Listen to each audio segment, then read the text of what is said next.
بهداية من فضل ربي يكسو الجمال ربوع قلبي. Makanya urusan dakwah itu jangan hanya dibebankan kepada santri, anak fakultas syariah, lulusan Madinah, lulusan Mesir. Harusnya dakwah itu menjadi sebuah greget dan keinginan setiap orang, karena sesungguhnya di dalam dakwah ada sebuah nilai yang luar biasa. Apa nilai yang luar biasa dalam urusan dakwah itu? Nilainya adalah dia tetap akan bekerja, beramal, memberikan pahala untukmu walaupun kamu sudah ada di dalam alam kuburmu. Ketika kita mengajarkan ilmu. Mungkin ada yang tanya, Ustadz, mengajarkan ilmu itu kan harus tahu dulu ilmunya. Betul, mengajarkan itu harus ngerti ilmunya. Nah, kalau saya baru ngaji, jangan sekali-kali mengajar pada sesuatu bidang yang antum tidak kuasai. Karena itu akan menjadi gugatan Allah ketika kita menyampaikan sesuatu tidak berdasarkan kepada kitabullah dan sunnah. Tapi kalau antum sampaikan pada satu hal yang antum tahu betul, maka itu diperbolehkan. Antum Iqra 6, silahkan ngajarin adik antum yang Iqra 3. Antum hafal surat Al-Baqarah, antum ajarin surat Al-Baqarah itu kepada yang belum paham. Boleh. Dan nilai yang besar yang Allah akan berikan itu apa? Nilai besarnya itu adalah Allah akan terus memberikan pahala kepadamu selama amal yang kamu ajarkan kepadanya dilakukan dan dikerjakan. Makanya orang kalau sudah mengetahui ini itu senang berdakwah. Nah, ini saya boleh cerita sedikit ya.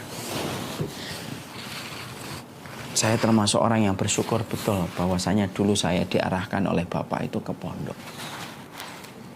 Tapi sebelum saya diarahkan ke pondok, selepas SMP, sebenarnya perjalanan beliau untuk membuat atmosfer saya suka dengan pondok itu sudah dilakukan oleh beliau semenjak saya SD. Kalau liburan telah tiba, saya diajak ke berbagai macam pondok. Pondok Persis pernah, pondok Muhammadiyah pernah, pondok ini, pondok ini, pondok ini. Anak kecil diajak jalan-jalan ke pondok, ya seneng. Dan kagum sama anak pondok santri itu dulu saya kagum. Punya lemari sendiri, kemudian dikunci, digembok. Ketika lemarinya dibuka ada pakaian, ada buku-bukunya, ada makanan-makanan, snack-snacknya, Masya Allah. Akhirnya saya itu jatuh hati kepada pondok pesantren. Seiring dengan waktu ketika saya menyelesaikan sekolah bangku menengah pertama, tiba-tiba keinginan saya untuk mondok itu luruh, hilang. Saya pengen masuk ke SMA biasa, SMA negeri. Tapi saat itu bapak mengajak saya duduk, ini sini duduk. Saya diomongin dengan satu percakapan yang saya sampai hari ini itu pun lupa. Tapi yang saya ingat satu. Saya menangis ketika bapak menyampaikan tentang masalah pondok. Dan ujung dari dialog habis maghrib menuju kepada isya, ujung dan muaranya itu adalah saya akhirnya mau ke pondok. Dan saya bersyukur betul. Allah memberikan kesempatan saya menjadi santri yang berlanjut kepada sekolah-sekolah berikutnya.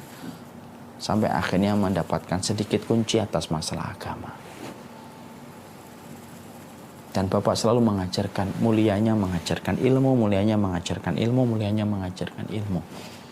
Karena memang kalau kita kembalikan kepada hadisnya, dahsyat betul orang yang mengajarkan ilmu itu. Bukan hanya kita mendapatkan manfaat dari orang itu ketika hidup beramal, bahkan sampai kita mati pun Allah akan buat jalur khusus menghubungkan ilmu yang telah kita ajarkan ketika dikerjakan orang, maka pahalanya akan sampai kepada kita tanpa mengurangi pahala orang itu ketika beramal. Antum masih nggak tergiur untuk dakwah gitu, ibu-ibu masih nggak tergiur untuk dakwah, nyampein gitu. Padahal itu salah satu investasi besar dalam kehidupan di akhirat. Kita sering berpikir investasi masjid, investasi sekolah. Tidak salah. Tapi termasuk salah satu investasi yang kita harus berikan itu adalah investasi ilmu. Sepanjang ilmu itu nanti diamalkan, sepanjang itu pula akan mengalir pahala, tidak ada putusnya ketika kita sudah di dalam barzakh. Mengajarkan ilmu. Dan mengajarkan ilmu itu tidak harus nunggu kita sempurna dulu.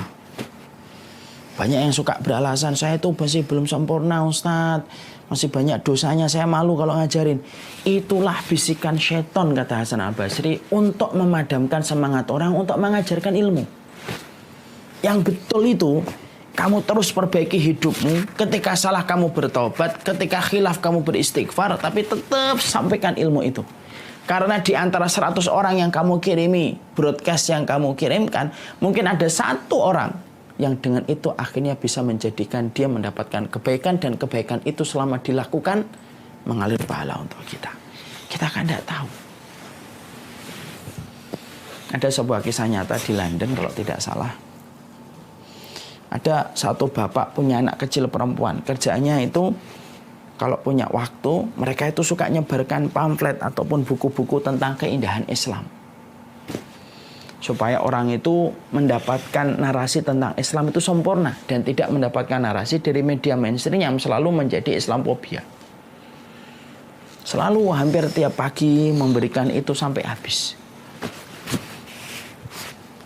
Ada sebuah kisah yang terjadi pada satu hari, hujan saljunya begitu deras, betul. Ketika begitu deras menjadikan akhirnya sang bapak mengurungkan niat pada pagi itu untuk tidak menyebarkan pamflet atau buku sebagaimana biasanya. Anak kecilnya karena begitu semangat, anak kecilnya sudah mengambil baju, sudah bersiap-siap, sudah mengambil segepok dari buku dan pamflet yang akan dia sebarkan. Lalu pada saat itu sang ayah berkata kepada sang anak, "Nak, suasana lagi tidak bagus nih, kita tidak usah pergi." "Jangan ya, kita harus pergi. Kalau memang ayah nggak mau pergi, biarkan saya pergi dan saya hati-hati. Saya mengizinkan." Sang anak pergi keliling mengetuk pintu ketika tidak banyak orang lalu lalang di jalan. Akhirnya dia mengetuk semua pintu. Dan di antara satu pintu ketukan pintu itu ada seorang nenek tua yang mendapatkan pamflet itu bersinar-sinar, wajahnya bahagia. Selang 1 pekan nenek itu datang ke masjid untuk masuk Islam. Langsung masuk Islam. Ketika ditanya bagaimana kok bisa masuk Islam, kenapa? Karena malaikat kecil yang bernama anak kecil yang mengetuk pintu rumah saya ketika hujan deras, ketika hujan salju datang, dia mengetuk pintu rumah saya memberikan pamflet tentang masalah keindahan Islam dan kelapangan hati. Padahal pagi itu saya itu pengen mati bunuh diri karena tidak tahu apa yang saya lakukan. Dan karena malaikat kecil bernama anak ini yang mengurungkan saya untuk mati bunuh diri. Masya Allah. Orang itu masuk Islam. Kita bayangkan pahalanya sebesar apa. Ajarkan ilmu itu. Mengajarkan ilmu tidak harus di depan panggung, tidak harus di atas mimbar, tidak harus kemudian di belakang meja. Bisa jadi ketika mengajarkan ilmu dalam video yang kecil, istri kita, anak kita, keturunan kita, itu yang kita ajarkan ilmu. Makan tangan kanan, kalau minum duduk lebih baik. Kalau kemudian ketika habis sholat subuh ada sholat syuruk. Ternyata setelah kita nanti terbujur kaku meninggal dunia, bisa jadi yang dilihat oleh anak kita dari rutinitas kita. Lalu kemudian mereka melakukannya, maka itu akan mengalir pahalanya untuk kita walaupun kita terbujur di dalam kubur. Makanya kalau boleh saya membuka dapur saya sedikit. Istri saya itu berkata, "Bi, nanti kalau anak-anak mau mulai belajar Quran gitu, yang mengajarin Al-Fatihahnya saya ya, jangan yang lain." Nah, saya memberikan kesempatan. Ya, silahkan. Pernah saya ngobrol sama beliau, "Kenapa sih harus ngajarin Al-Fatihah itu kamu?" "Iya, Bi. Saya pingin sekali nanti anak-anak itu ketika nanti membaca Al-Fatihah ketika sholat, itu mengalir pahala untuk saya. Kalau Abi kan udah ngajar banyak tempat di mana-mana. Dan insya Allah banyak orang-orang yang mengambil ilmunya dari Abi." Saya tersenyum, saya senang. Kenapa? Istri saya memiliki pandangan tentang investasi akhirat yang akan bekerja amal itu untuk memberikan pahala kepadanya. Setiap anak itu membaca Alhamdulillahirabbil alamin, mengalir pahala untuk dia. Itulah indahnya mengajarkan ilmu. Mengajarkan ilmu menjadikan seseorang itu ketika mengajarkan ilmu, pahalanya terus mengalir. Layaknya air yang mengalir sampai ke tengah samudera. Makanya bapak-bapak ini saya sampaikan. Mengajari ilmu anak itu merupakan milieu yang paling kecil dan paling minim.